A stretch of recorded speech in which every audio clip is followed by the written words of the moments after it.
So go ahead and start, Dan. It's not quite 12:15, and I find that people tend to settle in right at 12 or a minute or two after. Sure. So I'm ready to go with the recording whenever you are. But I would. Oh yeah, and if honestly, if they miss a few of my intro slides, it's not going to be the end of the world. So that's well, we can start in a minute or two. Yeah. So. More people in the door. Thanks so much. Well, thank you all for coming. I think we'll go ahead and get started. We've invited John Hick to come and speak to us here. John is a physician at Hennepin County Emergency Department and went to Mayo Medical School and then did his residency at Hennepin County. My favorite part of your CV is that he just last year did a stint in Australia with the Royal Flying Doctors Service. That just sounds awesome. But he's an associate professor of emergency medicine at the university here in the medical school, and he's also the associate medical director for Hennepin County. And more related to this talk, he's a medical director for the Office of Emergency Preparedness for the State Department of Health, as well as a medical director for the Minnesota Search and Rescue Team. His publications, he's got quite a few. He's got over 60 publications in academic emergency medicine, annals of emergency medicine, chest, critical care, the appropriately named disaster medicine and public health, and the New England Journal. So he's going to talk today about the response to the bridge collapse. The university had over 40 patients that evening, and I know because I was there, so we're not immune to being involved in disasters, and this should be an interesting talk. Thank you, John. Thank you, Ron. It's nice to be here. Always save that until you find out if the content is worth it, please. So I've taken several hours worth of talks and condensed them down to 45 minutes here, so I'll try to move through things pretty quickly. But obviously, I can't really get into a big topic like disaster preparedness a whole lot within an hour.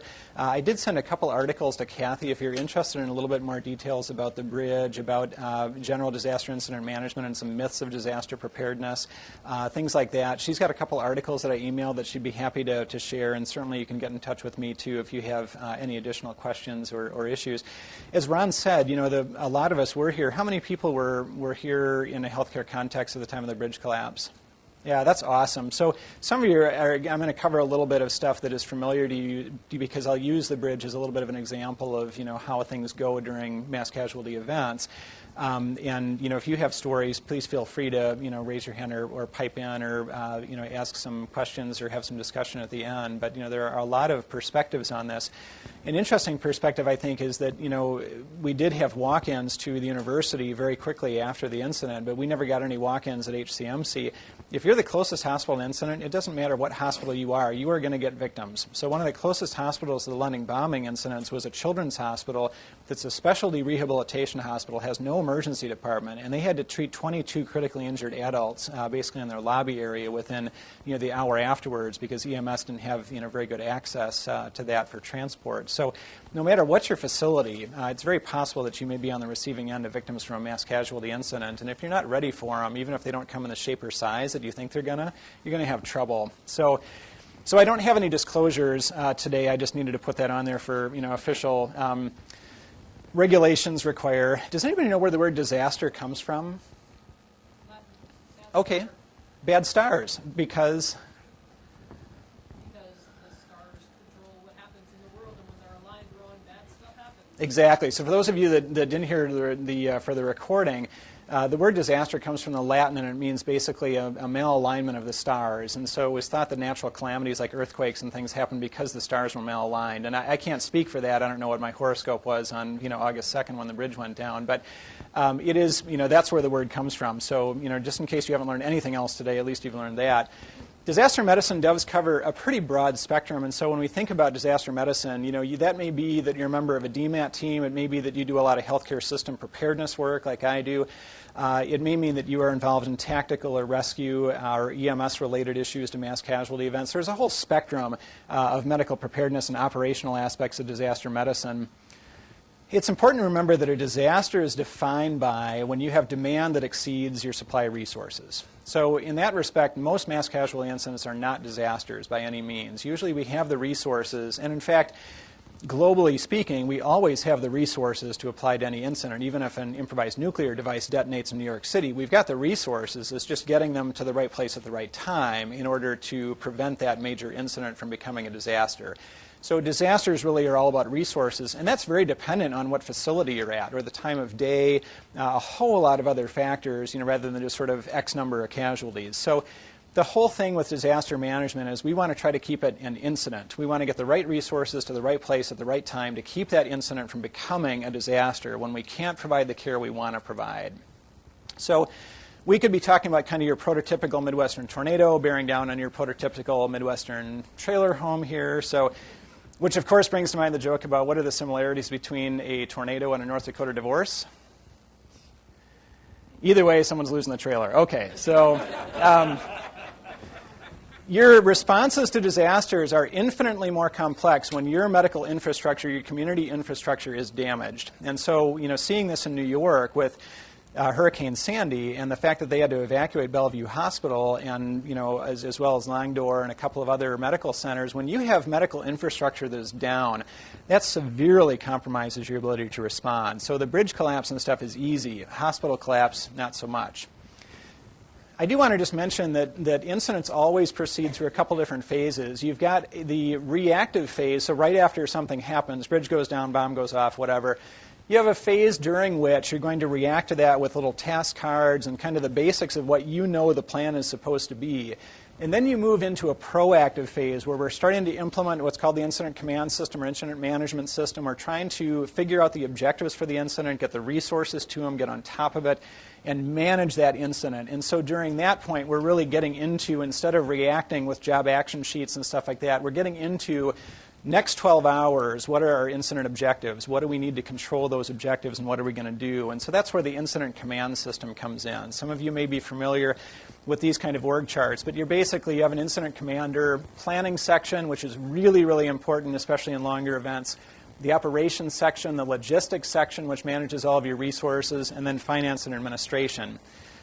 So when you first get into an incident, you've got event-driven demands, and so something happens and you've got people that are injured and stuff going on, and then you have the response to that. And so, as a medical professional, you say, okay, you don't need to train me to do medical care. Well, that's true, I don't. And once I get you to the side of that person and I give you the tools that you need to complete your job, then we're all set. But the logistics of getting you those resources and getting you to the bedside, that's where those response-driven demands come in. And that's why incident management is so important, because the bigger the incident, the bigger the response generator demands. The more freelancers you have coming in, the more logistics you have to manage, the more communication problems you're going to have. So this is kind of the reactive stuff where we take our emergency operations plan and our task cards and we go, okay, I know what to do for the first 30 minutes. This is what we do to try to manage everything else that's happening out there. And that's why this kind of a plan is really important. This is our EMS, basically incident response plan for the metro area. So all 24 emergency medical services systems use this. When we have a mass casualty incident, this is what they're all playing off of, and so they're able to integrate their responses pretty quickly and fairly seamlessly. From an integration standpoint, as a healthcare facility, we're integrated with the Hospital Compact, which is a 30-hospital coalition representing about 5,000 acute care beds in the Twin Cities area. We then integrate with a state that integrates with the federal level if we need more resources that we just don't have here. We'll overflow to them or overflow to other regional coalitions via the State Department of Health. So it's all about not becoming an island. You don't want to be isolated during a disaster. You want to have people you can lean on. You want to be able to coordinate efforts with other disciplines like public health, EMS, emergency management. So this was one of our multi-agency coordination centers during the RNC, which was a really wonderful coordination experience that I hope never happens to me again. But it was a really good opportunity for us to get a lot of agencies working together and a lot of federal agencies working with us as well. I'll just mention a couple of special assets that we have here, just because you're not necessarily likely to be aware of them otherwise. But let's say that we had a bad situation at a hospital, like Regency Hospital recently lost all power. They're a escalated acute care, chronic acute care facility, if you will, that manages a lot of vent-dependent patients. And they had a full-on power failure and generator failure. So if we ever have to evacuate long-term care, hospital care, these buses, of which we have 2, can take 22 patients at a time and can actually have them all on oxygen and all on monitors, which is pretty neat stuff. So they've been used to evacuate nursing homes up during the Red River floods. We also have a mobile medical unit that is basically like a big semi-trailer truck that has sides that expand out from it that can basically replace a small community hospital if one gets taken out by a tornado or if floods isolated a community. So if the Red River rises and Moorhead, which has no hospital, is cut off from Fargo, this can basically plug in and be that community's medical and trauma center. So as you can see, these are the 2 resuscitation bays. There's a total of 8 beds. There's a pharmacy and a lab, and there's really a pretty high level of capability that can be brought to a community. So our goal is to try to bring in resources or make sure we have resources available to keep the care conventional. Use our usual beds, usual resources. As we move into contingency, we're putting people in a little bit different situations than they normally might be in. So we might be boarding patients in post-anesthesia care. We might be, broadening our supervision of staff as far as, changing a little bit of nursing to patient ratios. But we're not really getting into a crisis situation where we're really having to make decisions about allocation of resources that might have negative consequences for the patients. So this is all about trying to provide functionally equivalent care to what we do on a daily basis, but it's not done with usual daily practices. This is about really having to make decisions for a broader group and saying, based on the resources I have, I can only give these resources to X number of people. Therefore, we're going to have to figure out how we're going to manage this. A quick mnemonic for kind of managing or assessing in the early minutes or hours of an incident whether you're covering the bases is coaster. And again, Kathy's got this paper if you're interested in a little more information on this. But so when you're on that roller coaster, you can just take a look at, do we have the command issues, control issues? And by control, I mean like security, those sort of aspects. Communications and coordination with other agencies, are those managed? Do we have the staff, the stuff, the space, and the special considerations covered? So who can think of a special consideration? You get a disaster, and what's a little unusual twist to a disaster that you might have to deal with? Yes?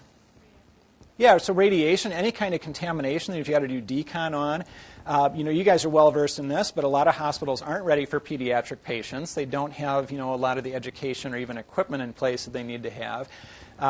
Mass burn casualties. Any event that involves like SARS or some other highly contagious illness. Those are all going to present considerations for disaster response that are going to, be in sort of that special category.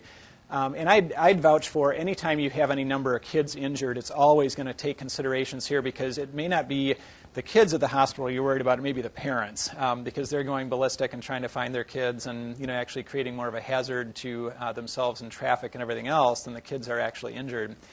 And then TR, this is basically your logistics. This is your command functions. This is your operations functions. Triage, treating, transporting, and tracking those victims. If you've got those things accounted for in the early hours, you're golden. So it's good to be familiar with your emergency operations plan to the degree that you know what to do. I don't expect you to go and read your emergency operations plan. That would be silly. And if that's the expectation, that's probably not going to work out so well. But you need to kind of know what is expected of you. How are you notified? What are your responsibilities? How many rotators do we have in here that are with residencies that go to multiple institutions? None right now. Okay, a couple. Oh, it's just like, well, I'm rotating. But, all right, you can say, yes, I rotate to multiple institutions. It's not like I'm going to send you out. So, but for those of you that have responsibilities in multiple institutions, which institution do you go to? Do you have, obligations? Can you get into those places? Do you have a copy of your ID either in your wallet or saved on your phone? Because if you don't, you may not be getting into that facility. When we go on lockdown, if you don't have a copy of your hospital ID, you're not getting into the building. I might get into the building, but you're not getting into the building. Also, stay with your patients. There is a huge tendency, and this has been described in multiple episodes, that when there's a disaster, people want to cruise around the emergency department and check everything out. And that's actually the last thing you want to do because patients get lost in the shuffle. So when you come in during an incident, find out from your command folks, for us it's our team center leaders, who am I responsible for, and stay with those patients all the way through imaging, all the way up to the OR or wherever they're going to go. Because there's likely not going to be the record keeping or accountability for those patients except for you. And so to the degree that you have the staff to stay with those patients, do that. If you're not needed, go to the labor pool. Get out of the way, because that's another phenomenon that happens too, is you get a lot of people in areas that you don't necessarily need them. So again, when you have an incident, that's not the time to pull this out and to start reading it. We mentioned a little bit about logistics and planning. So staff, I think, goes without saying, you're always in the very early minutes never going to have enough staff. Usually, by half an hour to an hour, you've got way too many. So except in the most massive incidents, usually staff is not an issue, except in ongoing issues like pandemic influenza or other things where we start to lose a lot of staff, then it becomes an absolutely critical problem for inpatient. What's some stuff we might run out of really quickly? Louder. Personal protective equipment, sure. Other stuff? Medications. Yeah, absolutely. Medications, narcotics. Have lots of narcotics around. I recommend them highly. And in fact, I can get you some at a very good price. No, I'm kidding. Narcotics are one of the most under-recognized, drugs as far as like what you need large quantities of right away in a disaster. And you do. Every time you have a mass casualty incident, you're going to need narcotics, and you're going to need a bunch of them. So this gets into an issue because most of us have these electronic Pyxis or Omnicell, and they've got 15 milligrams of morphine in there. If you need more, you have to have pharmacy bring some up in a armored vault, and so you have to have a little bit different approach. In Israel, they basically just wear these the charge nurse puts on this big vest, which is preloaded with huge quantities of succinylcholine and narcotics and all kinds of other things. And basically that's what they do, is they basically just go around handing out carpules of narcotics and succinylcholine and whatever else they need to do. That's not optimum from a Joint Commission tracking standpoint, but it does say that if you're going to get certain things sent up from pharmacy right away, it's going to be your sedation and airway management drugs and your narcotics. So definitely have arrangements to get that stuff right away. Space, as any spaces you can expand into that are procedural spaces or same day or other stuff, or any space you can divert ambulatory patients to, you want to make use of. And then we talked about some of the special considerations already. Triage treatment, transport, and tracking. If you're at an outside facility, the earlier you figure out about transport, the better. Here at a tertiary center, it's not as big a deal. If you're at a small community hospital where a bus just got hit by a semi-trailer truck, school bus, you better be on the horn even before those victims get to the hospital to get your rotor wing assets, other ambulances headed your direction to get those patients out of there, because you are not going to want to hold on to them. And tracking patients always an issue. Either within the hospital or between hospitals, we always lose track of people. So the better system you have in place, the better. One interesting thing as far as tracking that you learned the night the bridge went down was all their disaster numbers were, nice disaster numbers, but sometimes they conflicted with or were assumed to be the bed number the patient was in. Well, that creates quite a bit of confusion, because if lab values are coming back on patient 3 and you think that's cubicle 3, but it's actually disaster patient number 3, you've got the potential for some wrong things happening, especially if you need to drill a burr hole. So, and that didn't happen, obviously. The other thing that happened to us at Hennepin is that our disaster numbers were sequential, and they were sequential by 6-digit numbers. So it was only the last digit that was off, and it was like 1, 2, 3, 4, 5, 6. So when we looked at the radiology reads and stuff like that, you had to be really careful to pay attention to that final digit. Otherwise, you would screw that up. So we've since changed and gone to a random order system. Primary, secondary, and tertiary triage. Most people are familiar with this. This is sort of a primary triage tag, who goes to the hospital right away. And that's really what we're used to doing triage for, is just prioritizing the time to access of services, whether it's EMS or getting into the emergency department or going to CT. Secondary and tertiary triage aren't as practiced. What's meant by that? What do I mean by secondary triage?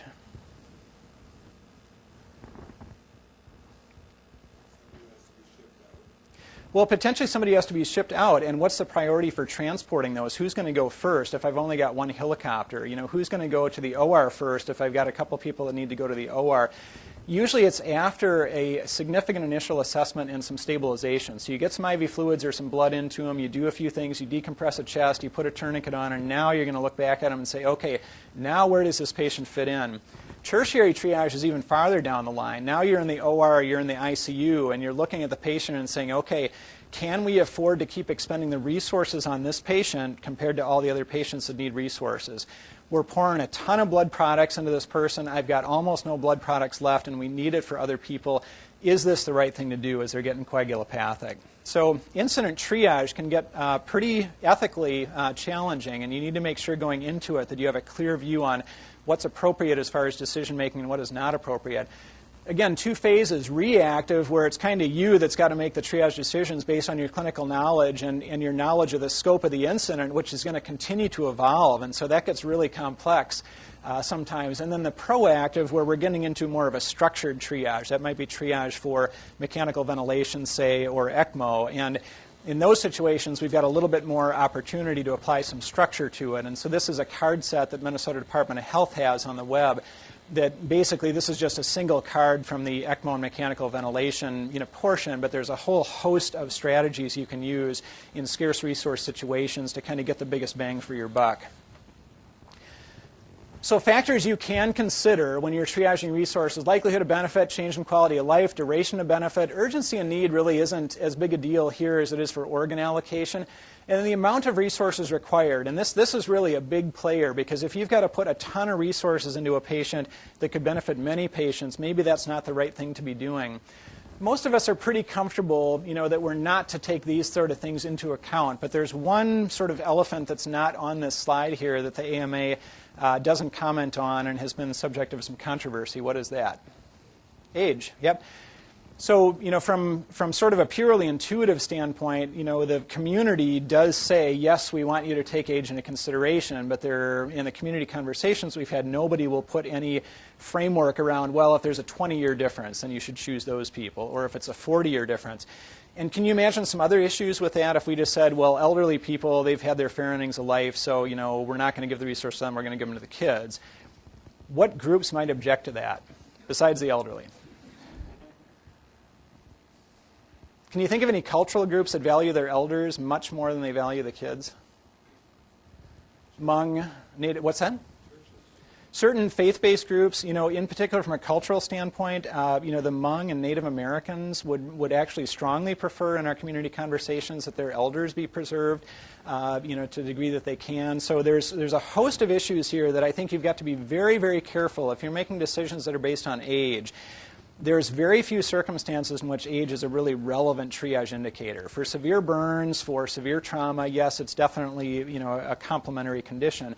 But be careful, because it's definitely thin ice you're treading on. And there is a potential, actually, if you're really solely making a decision based on age, that you could run afoul of some federal anti-discrimination laws, which is kind of an interesting thing to consider, too.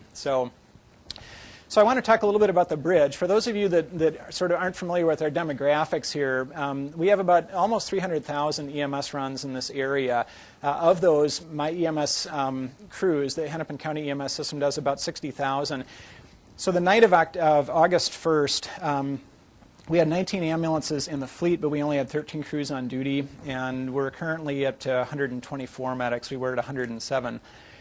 The 35W bridge was built in 1967, and it was rated in 2 years before it collapsed. It was rated as structurally deficient, but not in immediate need of replacement, which ironically was the evaluation my wife gave me that year, actually, too. And it spanned 2,000 feet across the channel, and 64 feet is how high the understructure of the bridge was off the water's surface, but the actual bridge deck is 121 feet above the river surface. It was the busiest bridge in Minnesota, carried 141,000 cars a day. The average depth in the Mississippi there is 7 feet, but the shipping channel is usually 12 feet deep. Structurally, the thing that's very interesting about this bridge is because of the lock and dam here, this bridge was built with a very, very large single arch, which is fine and it looks really pretty, but a single point of failure on that arch is a problem, especially if the plates that get put on to hold the gussets together, the gusset plates that are put on to hold these joints together, especially if those were half the thickness that the engineers originally specified. Over time, as those rust, and with the jackhammering and stuff that was going on the bridge at the time the bridge collapsed, that's going to create some problems, structural fatigue, and eventually structural failure.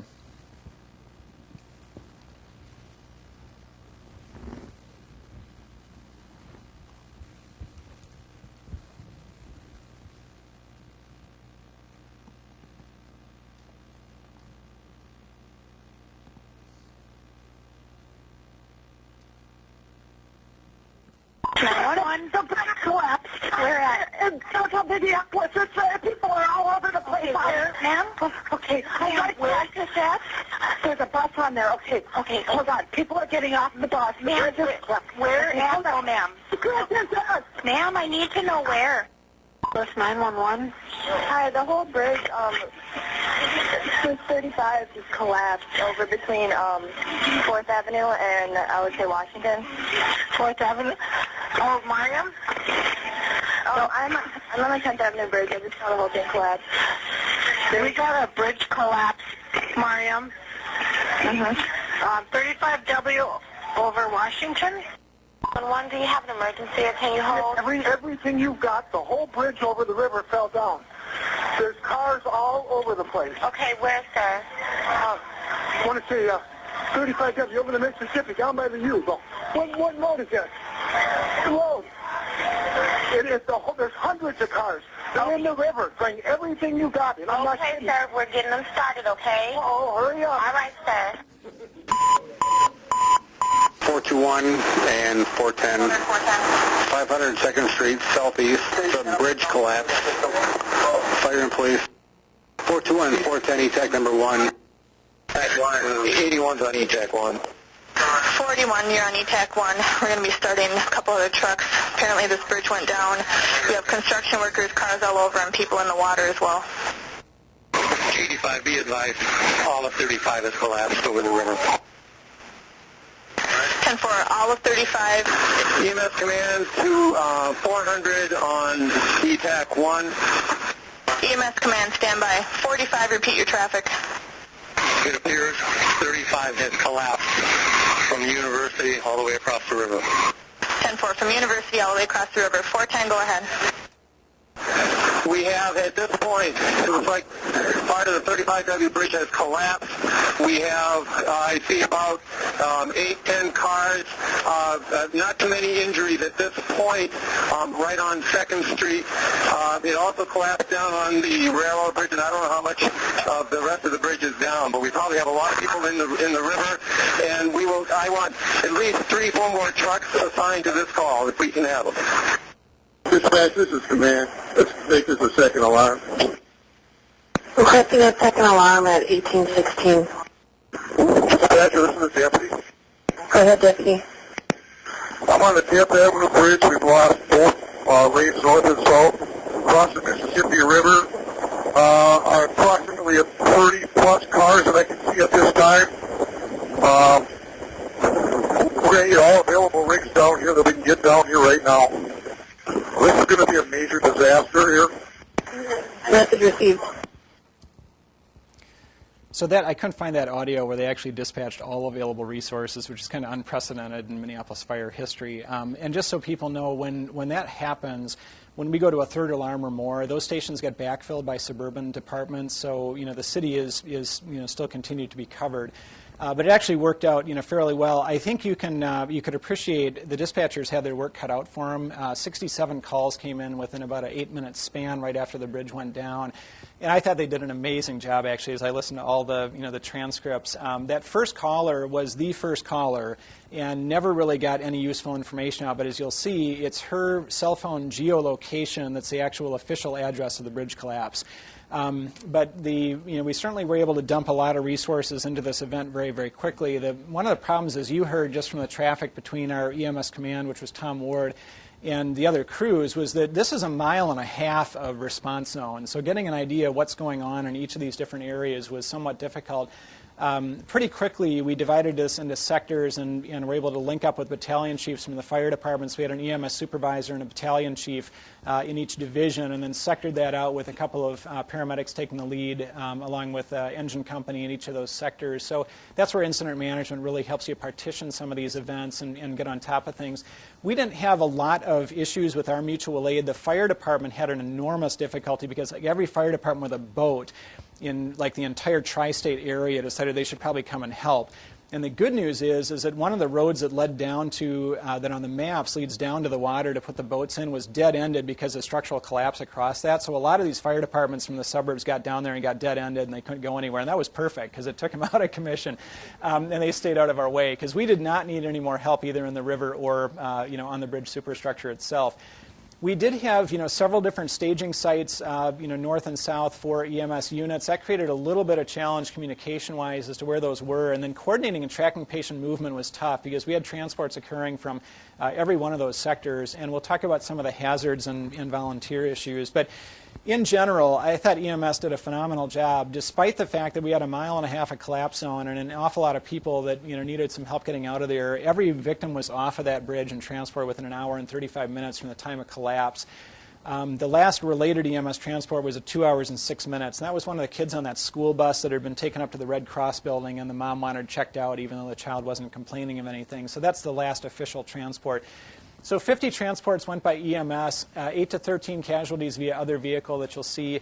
Over 100 patients treated in 24 hours, and a total of 127, officially with medical complaints related to the collapse. 13 deaths, which is, obviously tragedy, but I have to say when I first got on scene, I really thought we'd be talking more like 50 and a couple hundred injured. So I was actually gratified that the loss of life wasn't any more than it was. And it certainly, if it had happened in January, this would have been a very, very different situation. We had no serious injuries to first responders, and in the first 4 hours, we used 29 ambulances. Yes?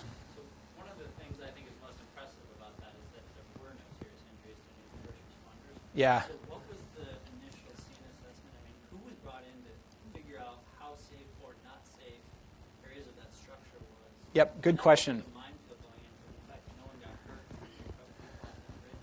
I think there was a little bit of luck involved, but we'll talk about some of those hazards as we go through, and I think you'll get a little bit of an appreciation for some of the decisions that were made. So, and as with the fire services, there's always a component of when you're going in initially, it's risk a little to save a lot. When you've got people that are, in sort of active stages of dying, you are going to put a certain amount of risk on the table to say, let's go get these folks because there's nothing visually or otherwise that tells us that this is going to be unstable. After you clear the folks that you think need to be, out of that structure, then you're going to basically say, okay, now, new game, and now we're going to take a very systematic approach to this. So this is the official address of the bridge collapse, which is why we initially only sent 2 trucks and a supervisor, because there's no bridge there. And we couldn't figure out, based on the initial reports we were getting from MECC over the computer, what was going on. But pretty quickly bumped this up to a multi-ambulance response and multi-supervisor response as the radio traffic began to indicate that this was a much bigger problem. The nice thing for us was that we had the 10th Avenue bridge here, which we were able to get fire, got their command post out there right away, so they had a good overview of the whole scene. And we linked up with them right away. The police department was a little concerned until about 40 minutes into the event that this could have been a terrorist attack and that this bridge was next. And so they chose to locate their command post over here and communicated with us by radio. So, but then it became pretty clear looking at that video from the motion-activated camera at the lock and dam that this was a structural failure, not a terrorist incident. So within the first few minutes, we had Tom Ward and 2 rigs up on the north side of the river there and kind of getting an overview, but not really seeing down into the river valley. It was 485 who, you heard their traffic, about all of 35 is down across the river. They came down the access road by the power plant here, grabbed a cop and said, at all costs, keep this road open, set up triage and treatment right down here by this building, and then pretty quickly 488 and 482 were on the scene with them, which is where we had most of our criticals. We pulled a couple rigs in. One, Kennebec County is a BLS unit, and Lakes Region is an ALS unit. They were clearing the U, and these guys were clearing HCMC, and we basically just contacted them on statewide and said, we need you. You guys are both within a few blocks here, so please respond. So they actually made 2 round trips to Hennepin. Lakes Region brought patients to the U here. 486 was in charge of triage and treatment on the south side, and I linked up with them initially, but then it became pretty clear we didn't have a ton of injuries on that side. And by 40 minutes, we were flush. We had more resources than we were going to wind up needing over the course of the event, so we were able to throw a lot of resources at this pretty quickly. I think that common incident management plan really, really helped us to stay organized and help EMS stay on task. But just from a hazard standpoint, as you mentioned, anytime you drop this amount of structure into a river, you're going to create a lot of weird currents. And so the fact that we didn't have any secondary drownings, I think, is quite impressive. You'll notice the cop doesn't have his gun belt on. The first arriving officer on the north bank, realized he didn't obviously want to take his gun and radio and stuff in with him. So he grabbed a woman who looked like she would just basically, mess you up if you came anywhere within 6 feet of her and said, "Watch this." And every arriving officer did the same thing. So, pretty soon she's standing with this just huge mound of gun belts, and nothing was taken. Everything was fine. The officers were able to reclaim their stuff. But despite the fact that Minneapolis Police responds on every water emergency that we go on, they did not have personal flotation devices and they don't have throw bags. So we've been working on correcting that. Minneapolis Fire doesn't have enough gear in their engines for more than 2 people, and so Shauna, who's with our task force, our collapse rescue team, she hooked up with one of the engine companies on the north side, but there wasn't enough protective equipment for her, so she's in a ski vest and doesn't have the appropriate gloves on, doesn't have a Swiftwater helmet on. So, there were a lot of personal protective equipment issues that we needed in the aftermath to address, and we've tried to do a good job with that.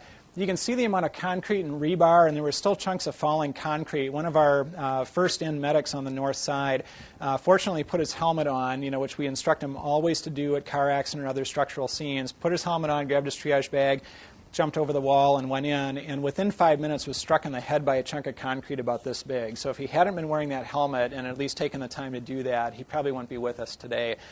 So falling debris was an issue. We had a thunderstorm move through an hour into the event. We had live electrical wires down all over the place. There were just a tremendous amount of hazards here, and a couple others we'll comment on a little bit later, including a possible chemical leak. So our dispatch center had a lot of stuff that they were pretty busy with, obviously, and they were trying to coordinate information from the scene, drag in people to staff supplemental rigs. We do open up additional dispatch locations basically within the dispatch center during major incidents so that we can clear the patients and track the patients and manage some of the incident-related communications. On MinTrack, which is our web-based system, we did not have a patient tracking module at that time. It was going to be launched that fall. So that's in place now. But this basically is the system overview and then the defaults for the number of critical yellow and green casualties that hospitals can take before medical resource control has to touch base and say, can you take more? And this is also a alert system, so we can update the hospitals. And 27 updates got sent out by MRCC that night to keep the hospitals up to date. One of the funny things on the south side was that the Red Cross had a first aid class, and this is one of the guys who was attending the class that was going on right at the time the bridge went down. And so as all these people were rushing up the river road, that whole class was like rushing down the river road. And I think that's one of the reasons we didn't get any walk-ins at HCMC was that, basically there was somebody with those patients almost all the time, and that allowed us to sort of rush past all these people and get down to sort of assess some of the vehicles and the structure here and decide what needed to be done. We definitely got lucky in a lot of ways. That bus is emblematic, I think, of that. So that bus is on the inside lane here. And 3 seconds in travel time more, and it would have been sandwiched in between a couple pieces of concrete where that Tasty truck cab got wedged and the driver died. And the bus would have been literally cut in half. And it was loaded with kids aging age range from about 5 to 10. If the bus had been 7 seconds in transit back, it would have been right here. And this is basically vertical. You can see this car is perched on top of a ledge there. Down below that is a UPS semi-trailer truck that was on the inside lane. So if the bus had been inside of that, it would have gone all the way down to the river bottom, and the semi would have landed on top of it. It came to rest on the only place of structure that you could literally just walk off of the structure onto solid ground. And on the south side, a lot of the injuries that we had were minor because you can see that most of these vehicles, this one's a little damaged, but most of them people were able to get out of pretty easily. They just kind of rode the debris down and had minor injuries. The plywood that made the forms for the concrete for the original bridge, keep an eye out for that in subsequent slides because that got yanked out and used for backboards very early on when we didn't have enough backboards.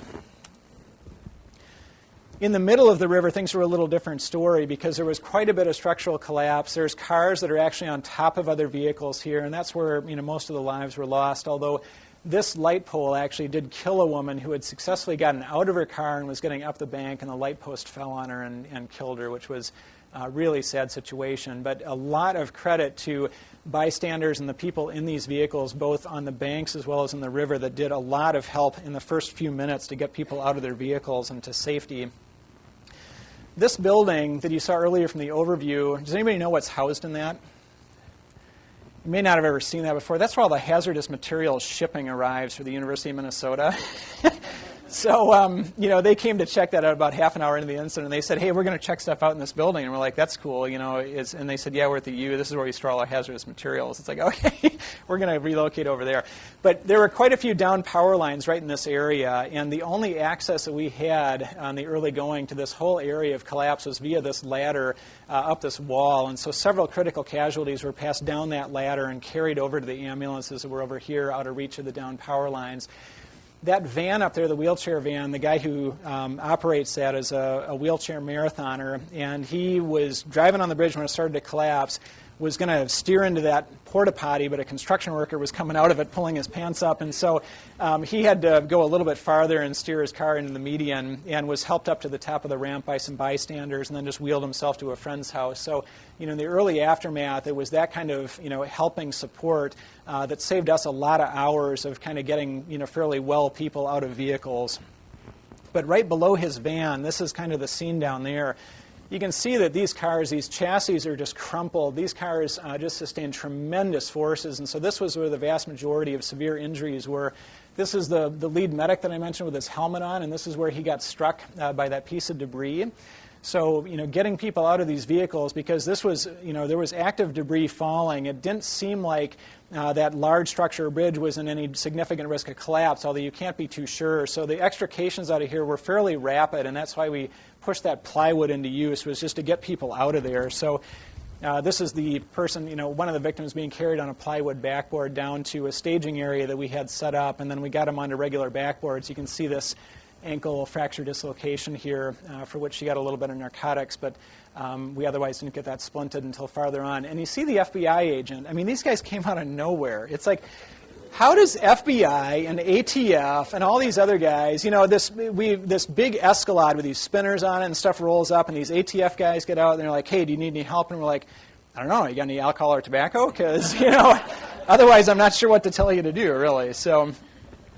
And this was the issue that we had with Perimeter. The help was great early on to get people just out of their vehicles into relative safety, but the absolute safety of this area, as you pointed out, was such that without the right boots and helmet and work gloves and stuff like that on, you didn't have any business being in this area. But for the police department to create what wound up being a 2.5-mile perimeter, that's a lot of manpower, woman power, and a lot of fencing and stuff. So it was pretty well into the event before we got control of that perimeter. So a bunch of hazards that, were kind of interesting as things went along. That is a conduit for electrical wires. And in fact, a week after the bridge went down, one of the construction workers doing demolition was severely electrocuted by still a remaining live wire that was present in the superstructure. This is actually polystyrene, which is pretty inert, but it took a little while. It was probably 45 minutes into things before we were able to positively identify this as polystyrene, which really didn't pose any significant hazard. So then there's this car, and there's one other rail car, and then there's 4 cars loaded with ethanol. So again, if those cars had been under the bridge and we would have gotten any spark, we would have had potentially an absolute conflagration. So we were lucky that it was just the polystyrene.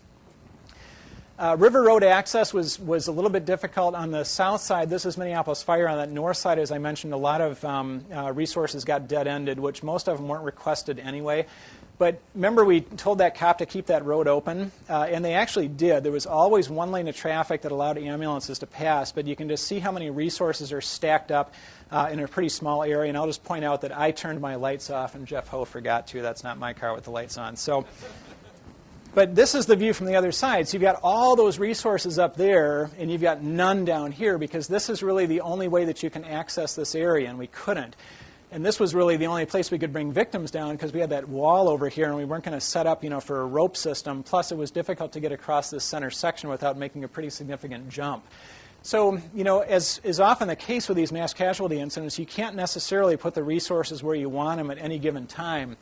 We were able to get up from here to a rail yard, but standard vehicles couldn't get across that. And so, as we continued to collect casualties, it became clear we were going to have to do something different. So one of the supervisors went up and just started requisitioning pickups, and those were able to drive across the rail yard down a gravel road, and then we were able to load victims into these and transport them up to either directly to the U of M hospital or to ambulances that met them and took them to other facilities. So about 8 to 10 people wound up going by pickup truck. That said, from an injury by location, you can see a lot of the reds and yellows, our most critical patients, were in that area of collapse that we showed.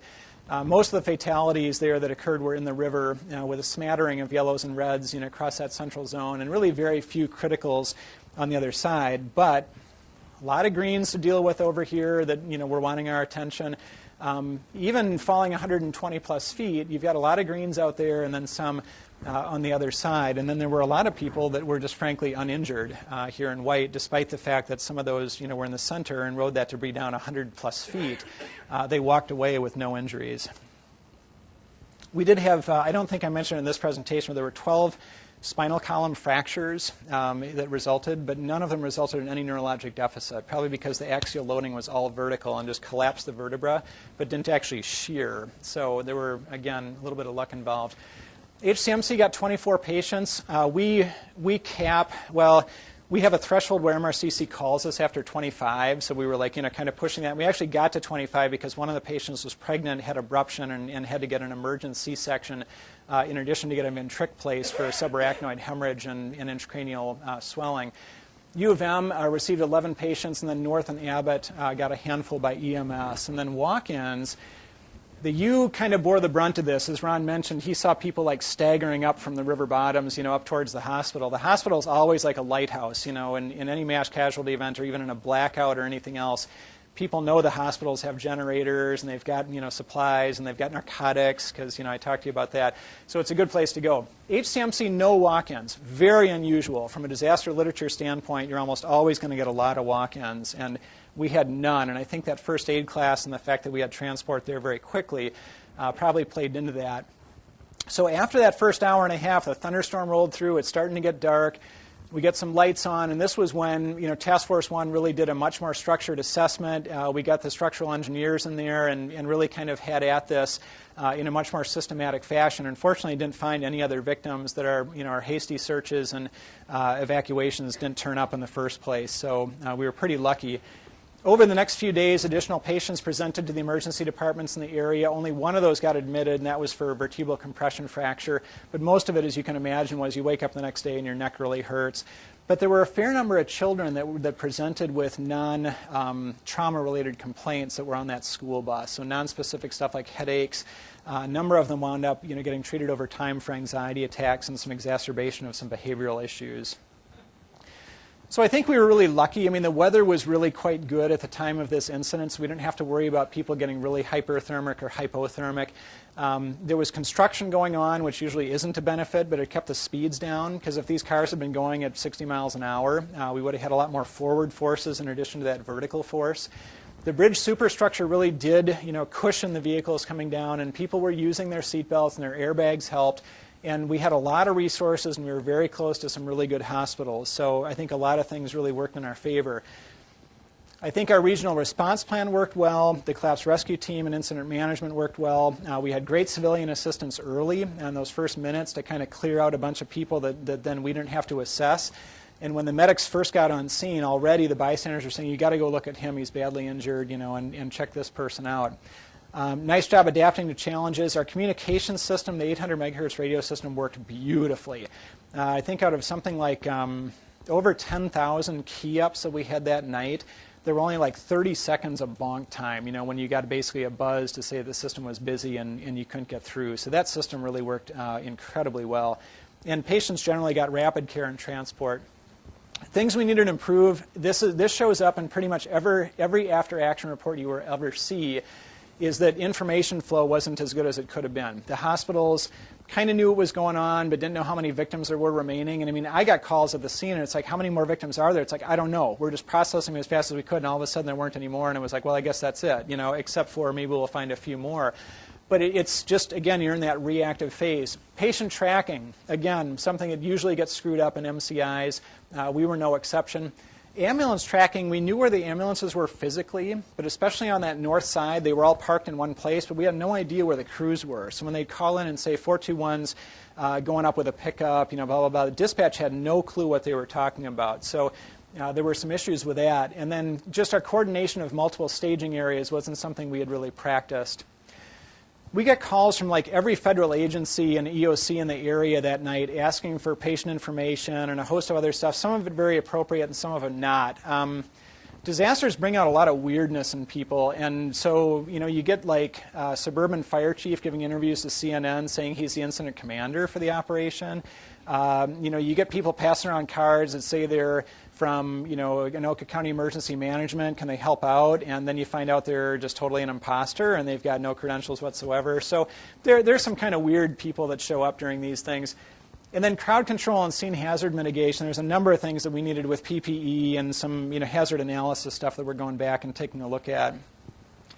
Just going to very quickly mention some issues at HCMC. We were already almost at capacity. We had 5 ICU beds available and we had 2 critical care cases running at the time.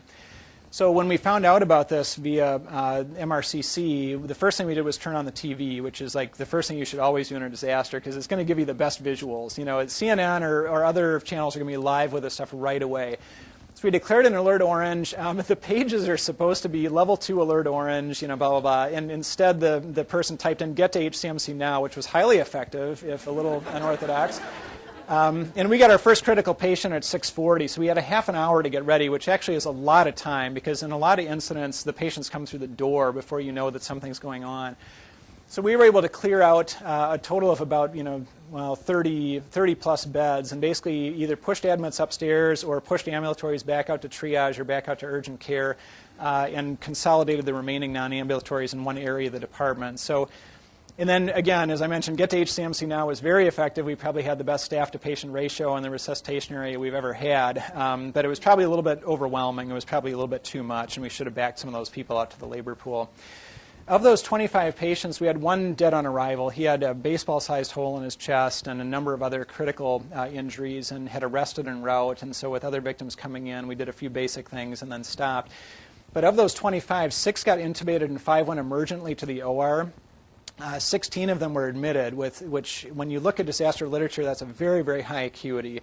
And so I'm really, really proud of the job that was done. And by 7 p.m., we had 25 ICU beds open, 10 ORs open and staff, and the 3 CT scanners were up and running. So our Emergency Operations Center folks, the Hospital Command Center, really did a nice job activating our surge plan, getting stuff done. The surgeons, interestingly, we opened up the 10 ORs. Usually we have 2 to 3 available on an evening shift. They thought that they had a group pager set up for disasters, and they didn't. So that was a good learning experience. Is kind of they thought somebody else took care of it, and we thought they had it taken care of. But they certainly had more than enough surgeons coming in. One lesson we learned was that when they're going to the OR with patients, they really still need to know what's coming in on the back end because they're not sure if they should be doing bailout surgeries and just basically stop and bleeding, temporary closure, boom, out to the ICU, or if they should do, sort of full definitive surgeries on them. So we needed a hotline basically up to the OR to communicate that. And we had issues with our phone system. So we've since established basically the BAT phone that will get us up to the OR. Supplies, narcotics, intubation drugs, and then surgical trays. The average major surgical tray takes about 2.5 hours to turn over in central supply. The average supply cost on one of those trays is well over $8,000. So they're not things that the hospitals have in excess. We had 6 of those. And so, it was a good learning experience. It's nice to get 10 ORs up and running, but if you don't have 10 major trays, you can't operate on 10 major cases. Our communication system, we have an ability to maintain internal communication, but you got to know to push down on the button on the line that you want before you pick the phone up. Otherwise, you're always picking up an incoming line. And people didn't know that. It was an educational issue. So they use runners. They said, well, the phones aren't working, so they use runners. That works okay, but it's pretty demanding on the runners unless you're really looking to get a good workout in. The internet worked fine. Paging system worked fine. It was just there was some misunderstanding about who was on the paging system. Our family radios worked well, in the limited range that we expected them to. Vocera, anybody use Vocera in here? Okay, don't. Well, if you do, it's okay, but it doesn't work well. When your voice is stressed or when there's background noise, it does not work well. And then managing the media, getting somebody in the command center to just watch TV for messages that are inappropriate. So there were 2 things that went out. One on CCO, which was if you want to help out, go to your ER and give blood. Well, the only blood donations that happen at HCMC are involuntary in the ER. Okay, so that's just not a strategy we want people to do. So you've got to, call and say, hey, retract that. That's not appropriate. And then about an hour into the event, there was a little trailer across one of the screens that said, HCMC needs all staff to report now. And by that time, we were like drowning in staff. So it's like, stop, we're fine. But you got to feed the media, because otherwise, just recently on a shooting event that we had Good Morning America reporters literally in our ICU 20 minutes after the event happened.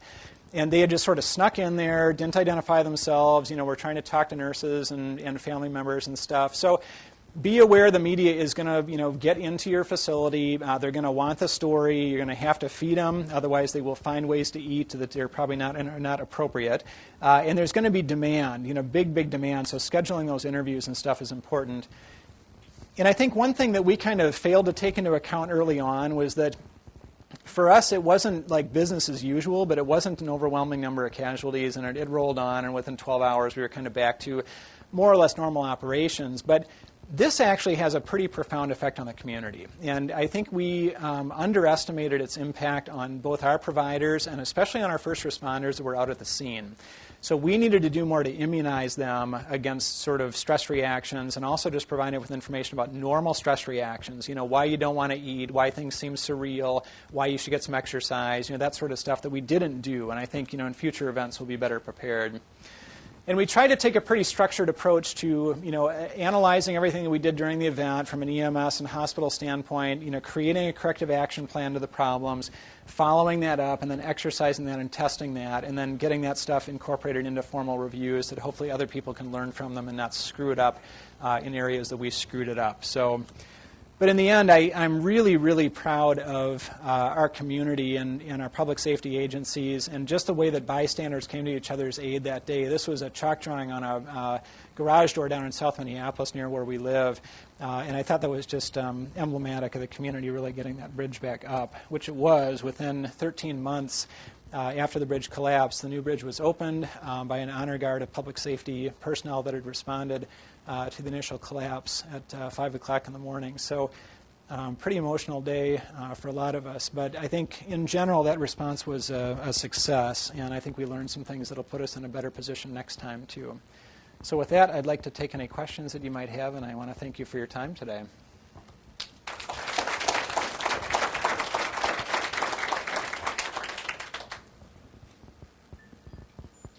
Yes? John, thanks. That was terrific. Can you tell us, it sounds like you were actually on the scene, and how many docs end up on the scene, and how does that all work? Good question. So how many docs end up on scene, and kind of why are we there? So there's a number of us that take call for the West Metro EMS services, and most of us are also members of Minnesota Task Force 1, the collapse rescue team. So whenever there's a mass casualty event, there's an all-call page that goes out to those medical directors that are sort of scene responders. And so we've got the personal protective equipment and stuff. And so I was sitting in my shorts writing a grant application when I get this page, bridge down, multiple victims in the water. And so I jumped in my squad and took off, managed to take off the side view mirror of a person on the way. And, that kind of came back later to write that report ticket out. But it wasn't my fault, trust me. But so when we get to the scene, our job is to hook up with the EMS supervisor, and a lot of times we're very helpful in deciding who needs to go to the hospital and not. So for instance, there was a high-rise, there was an explosion and a small fire in a high-rise, and so the elevators were out of service, and so what you wound up with was an awful lot of people with COPD and things walking down multiple flights of stairs, so everyone's coming out of that building short of breath. And so having a doc there to kind of say, okay, let's get these people on O2, now I'm really worried about this one, let's transport them. So helping out with that triage and assessment and scene disposition can be really helpful. In this event, the main thing that I did was run interference for the medics to let them do their job, because we had a lot of healthcare professionals that wound up on scene that really wanted to do a lot of stuff that it just wasn't a safe environment or otherwise appropriate to be doing. So my main job was to say, hey, I'm really glad you're here. I'm a doctor too. I got all this fancy stuff on. We got it under control. thanks, really thanks for playing, but we got it under control now, and just let them do their job. So that was one of the biggest things I did. The other thing was just to kind of liaison with command and make sure that their needs were met, because once in a while we can provide some input and some decision making. Usually where our role is most prominent, though, is in the complex extrications and rescues, where there's ongoing medical support of victims that the paramedics really kind of need that ongoing feedback as they're conducting the rescue. So for big events like this, our main role is sort of herding cats, if you will. And it's a supportive role. People say, well, aren't you going to be the incident commander? And it's like, no. I mean, I'm a subject matter expert. So even though I might be able to play that role, that's not an appropriate role for me to play. It's the operations guys I want in the incident command role. I'm the subject matter expert. If you've got people that have specific medical needs and ask me questions, that's great. That's how I plug in. So, yeah. Was cell phone communication an issue? I mean, it was an issue for us. Yes. Yep. So cell phone communication was definitely an issue. Now, I was fortunate at the time to have wireless priority access. So if I push star and then the phone number, I'll get priority access on the cell towers. That's just because of roles that I play with the state. But otherwise, yes, cell phone towers were an issue. They had cells on wheels set up, and they can actually shift capacity on the system, which Verizon and Sprint both did. So within an hour, most of the cell phone traffic was being carried pretty effectively. They're really good at balancing loads on that system. But for the first hour, generally speaking, you can count on the cells not functioning well, but text messages usually will still get through just because they occupy such a tiny, tiny bit of bandwidth. So those text messages are much, much better option for the first hour usually. Great question. We don't rely on cell phone communications for anything that's public safety dependent because of that. So there are agencies that do nationwide. We've just made a decision here that we're not gonna rely on cell phones for anything that's event critical. So, yeah. How did the lab and the blood bank perform at HCMC? They did great. Yeah. Apologies. Oh, awesome. Well, and I trained in Seattle, and shortly before I came, we had a bus go off a bridge into a lake. So, You've had some experience with this. How the lab handled, Yep. multi-trauma was kind of a big deal in my career. Yeah, we've done a little bit of work with our blood bank, and because we're a level 1 center, we actually have a pretty robust stock of blood products in, so it's difficult. But Memorial, we have an agreement with them that they're pretty proactive. If we have an alert orange for a mass casualty, they will automatically send us more FFP and ONEG and OPAS. And also keep pretty close tabs on on things with us. If power goes out, we've got a way we can either, if the main phone system goes down, we've got cell phone numbers to reach them, and if that goes down, we've got emails that we can send back and forth, and just make sure we can keep up on the blood products. Lab didn't really get taxed. I mean, the ED point of care stuff, it got backed up a little bit, but they're pretty good about prioritizing for multiple criticals anyway. In a really big event like a pandemic on an ongoing basis, there's definitely things you want to look at as far as we're going to restrict access to these labs, and you can't get a lactate whenever you want it or whatever, because you do have to prioritize, and you got to prioritize the use of the kits too, because with influenza test kits, for example, once you get into a pandemic, everybody's using them, everybody wants them, and not everybody can have them. So you can't burn through stuff thinking that you're always going to be able to get resupplied. So great question. Other questions?